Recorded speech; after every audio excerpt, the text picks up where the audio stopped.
Welcome to the Fleet Geeks podcast. We're here to help develop fleet and transport professionals. Do you want to progress and develop your skills and knowledge? We promise to bring lively conversation and debate around interesting issues and keep you bang up to date with changes in our awesome industry. The Fleet Geeks are a community of professionals, and if you enjoy the podcast, why not join the discussion for free in the Fleet Geek community over on Facebook. The red light's rolling, and we're joined for a second time by Chris Powell from Waitmans, and we've got Mike here as well. Fantastic. Hi Pete, hi Chris, nice to join you again. Hi. How are we doing? How's it going? Yeah, very well, thank you. Doing well. Brilliant. Good. And today we're here to talk about PI hot topics for 2022. PI. So, Chris, you obviously represent your clients at various public inquiries. How many public inquiries do you reckon you do a month, Chris? Oh, good question. I worked out about a year ago that I've done roughly about 40 in a year. So however much that works out in a month. Well, but, it's pretty much one a week, isn't it? It's pretty much one a week, because 12 weeks you're going to have like some holiday and some other sort of stuff. So you're pretty much in one a week, right? So that's some heavy going. It is. I mean, I feel I'm probably doing fewer now than I used to, but still every few weeks at least. But yeah, that and preliminary hearings and traffic commissioner, senior team leader meetings and things like that. So there's plenty going on. I think the latest traffic commissioner's annual report had well over 1,000 public inquiries a year. Wow. So there's lots of them out there. Reassure our listeners, Chris. The traffic when you work that out with the 8 traffic commissioners, their workload is quite heavy. But am I correct in thinking that they do have deputies that are equally empowered? Exactly that. So actually, at the moment, there's a deputy commissioner standing in as the traffic commissioner for the West Midlands, and quite often traffic deputies will stand in, because, as you say, the workload is pretty heavy, and it's a good way of I suppose covering it. And they have, as you say, the same power to revoke licenses or make findings against transport managers as an ordinary commissioner does. Fantastic. Okay, so Chris, I guess the big question is, what are the hot topics in 2022? What are the common themes that you're seeing with public inquiries this year? Well, it's been an interesting year, hasn't it? Because we've sort of transitioned out of the fingers crossed, we've transitioned out of COVID, and it's been a year of quite a few relaxations from drivers' hours rules, and lots of kind of post-COVID measures we've seen kind of slowly tailing off, and we've got the number of public inquiries has been climbing again. A number of applications, the backlogged, have now starting to be cleared. So it's been an interesting year, and also a challenging one for lots of operators. So, I mean, some of the key themes that have arisen over the last year, certainly in my experience representing operators at public inquiries. The first one is a bit of an unusual one.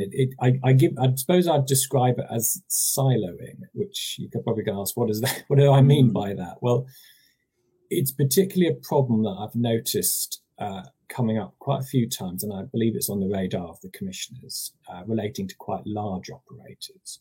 And that's where you have a situation where you have a large operator, maybe with quite a few depots, operating centres across several license areas, and you can have a transport manager maybe at each operating centre, and so you've got a large dispersed fleet across lots of sites.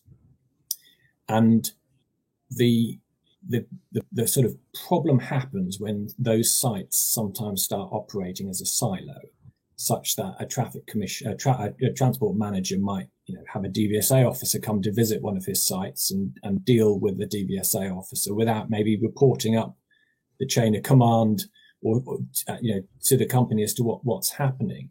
And in extreme cases, as has happened in a case I've been involved in, we can have a situation where the first thing that maybe the management find out, or the company as a whole finds out about what's been going on with transport compliance, is when they get summoned to a public inquiry.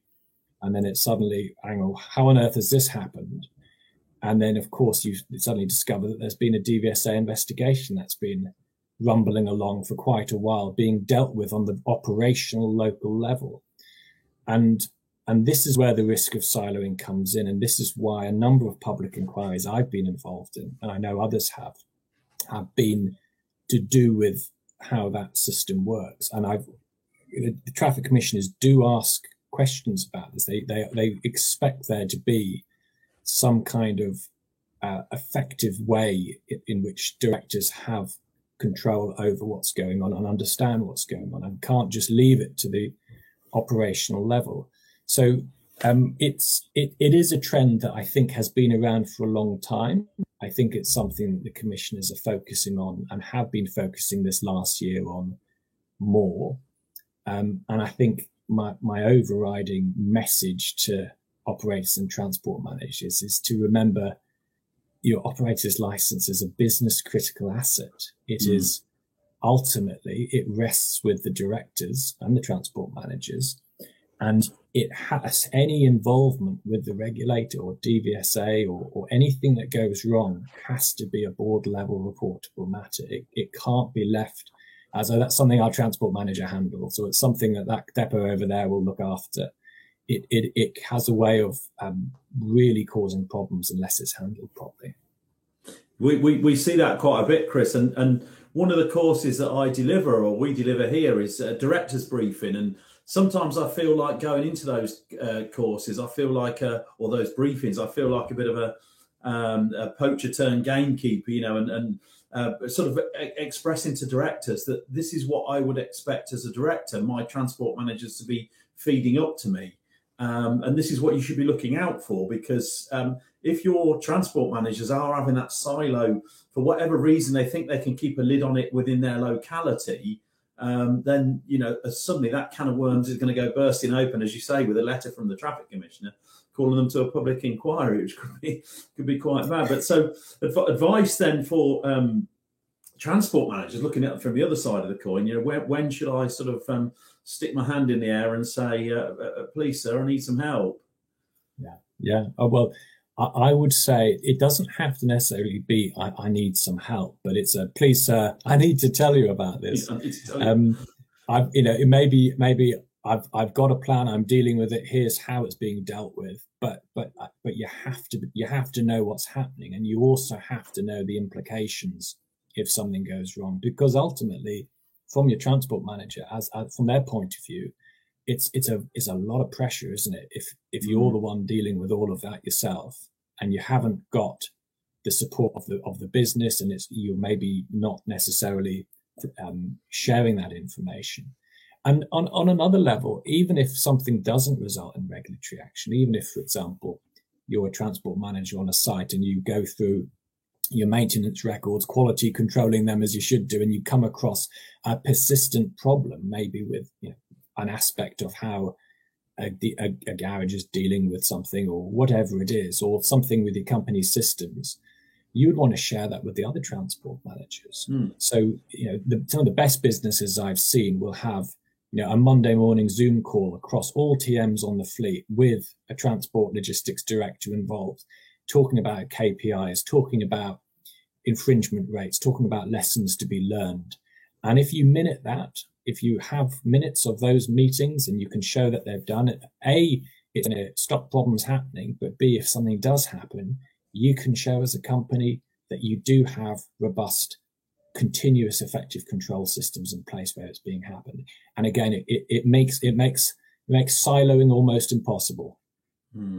Absolutely, that's great advice. It really is, and we do see it. I know, Pete, you probably seen that yourself, but you do see it where the transport manager thinks they can maybe keep a lid on things. I regularly do audits, and often find that there's a real disparity, particularly in maintenance levels, between different operating centres, and it often isn't picked up until such point as an audit. Where one depot is amazing at getting loaded roller brake tests and another one hasn't had any in 12 months. Hi, it's Pete from Flagship Partners. We're really proud to sponsor the Fleet Geeks podcast. Flagship Partners offer a range of consultancy and training services to ensure that our customers remain compliant and have the best possible knowledge to be able to fulfill their work. If you're interested in support with any of our safety, HR or compliance services, or you want to train to be a transport manager or need driver CPC training, give us a call today. And it just totally different performance measures for the two operating centres. And we have to have a conversation. This is why I'd always say audits are great. Audits are excellent. Having a regular audit, and not just when a problem happens, auditing that problem area, but having regular audits where you look at the whole fleet, maybe the whole fleet across all of the traffic areas, and you compare and you contrast, and you can be in a position where, as you say, Pete, you can look at this and say, actually, that site over there's not doing things well in this area, but that one's doing much better. And again, I think it's extremely valuable. Yeah, absolutely. I really recommend. So, I often talk about the quality of audits and making sure things are, when you do audit, that it's properly done, because it's very easy to do an audit where everything's fine and then there's a little disclaimer going, just because there are no non-conformities at this audit doesn't mean that there are no non-conformities. But it's vital that you look across sample, that you take a really robust sample from every operating centre, so that you can pick up, exactly like you say, these different disparities, silo issues potentially between different operating centres and O licences, obviously, if they're in different traffic areas. Chris, just out of interest, obviously we're doing short form podcast here. How many hot topics did you have, Chris? Because we've just been 10 minutes on the first one. I can waffle on for a long time. Well, I mean, I'll rattle on with some of the others. Give us a lowdown, and then we'll pick some highlights, shall we? Yeah, of course. Okay, wheel losses. That's a big focus. Wheel retorques. That's a very operational issue, but it is something that is getting checked now on every single inspection, every single DVSA report.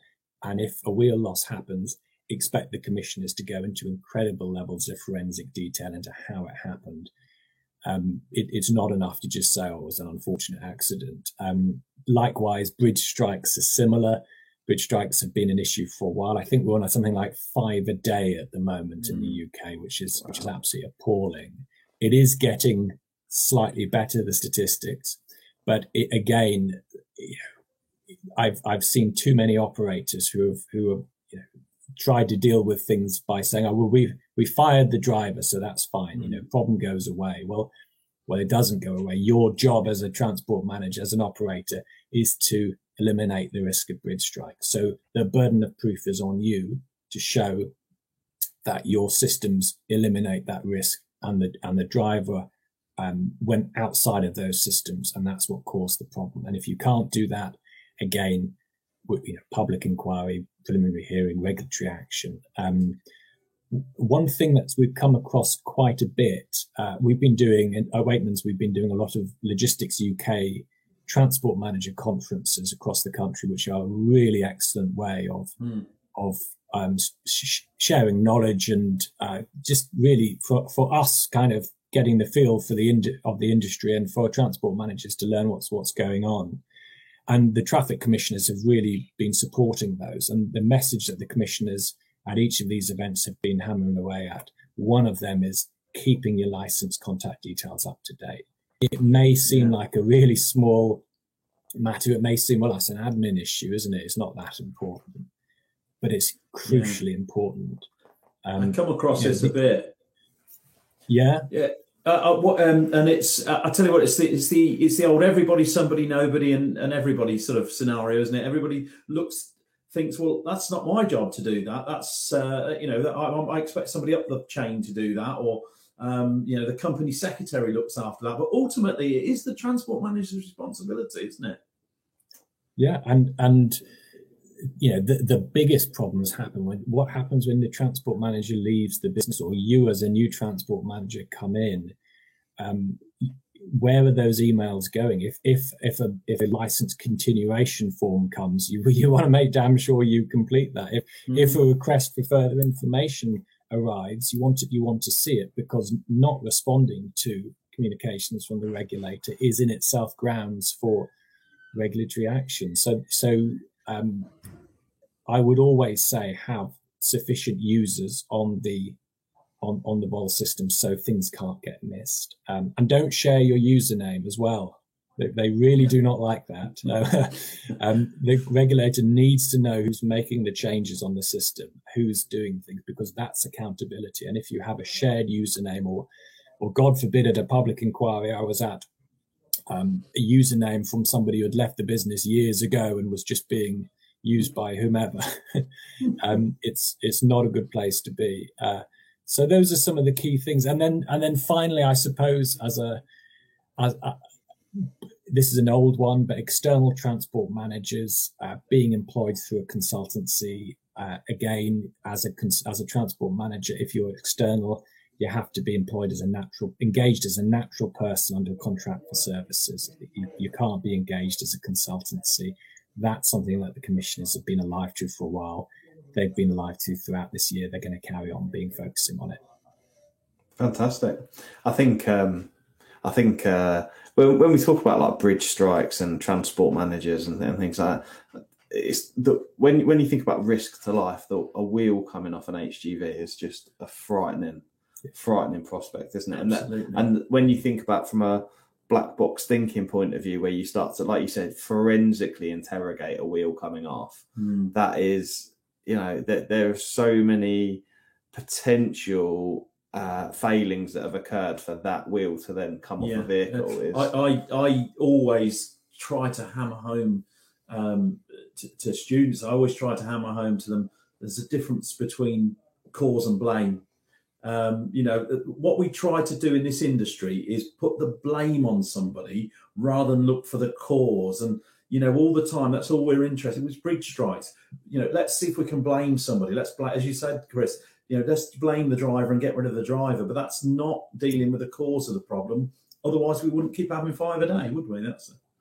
Absolutely. And you've hit the nail on the head. It's what I think we were saying earlier, that as an operator, as a transport manager, you have this responsibility to make, and a commissioner doesn't care about blame necessarily. It's relevant information to how it's happened, but ultimately the buck stops with you as the operator. If it's your trucks on the road, you've got to have really robust systems to make sure these things don't happen. And pointing the finger at somebody else is not going to help you. Yeah, I think that's just given me an idea for a new course for transport managers. That means work for Mike. No, but seriously, because it's not part of the transport manager qualification. No. Chris, have you done your TMCPC? I'm not sure if you have or not, but I imagine you will have done. But a few years ago now. There's no training on building systems, which is actually a vital part of the work of being a transport manager, is building a robust system with, like in health and safety, you get taught about like the Swiss cheese model and these kinds of things, like different capacity for failure and failure points through a system. We don't learn any of that. No, we just do stuff, don't we? We kind of just, we get taught to know stuff. We get taught to know stuff rather than actually the activities that need to be done on a daily basis and the systems that need to be in place. So I think that's interesting. I think it was just hearing, when certain language is used, it triggers ideas. And Chris is using the language of the systems failing and that kind of thing. It's really sort of thought, do you know what, systems training for transport managers, I think that's something that's really important, isn't it? Might prevent a few PIs, Chris. What do we reckon? Yes, indeed. You'll do me out of a job. Sorry, maybe don't make it too I don't think that'll ever be a danger. I don't think there'll ever be a danger of that, Chris. I think we're all right. And I think the traffic commissioners are not going to be putting their feet up anytime soon. So no, I think that's probably right. Fantastic, Chris. Chris, it's been a pleasure you joining us. And we've got a third and final podcast coming up, which are the things to look out for 2023. I think it's a really nice way of rounding off the year as we do a podcast on what's been happening in 22. And get the crystal ball out. Yeah, get the crystal ball out for 2023. So we'll look forward to speaking. Shut up now. We'll look forward to speaking to you about that. Yes, thank you. It's been a pleasure, guys. Look forward to the next one. Cheers. I hope you enjoyed today's episode. If you did, please share with your friends and colleagues too. Join us for free on Facebook with the Fleet Geeks community for transport and fleet managers. Fleet Geeks offers ongoing professional development, networking and mentoring too. So get in touch with me, Pete Rushmer, on any social media platform to find out more.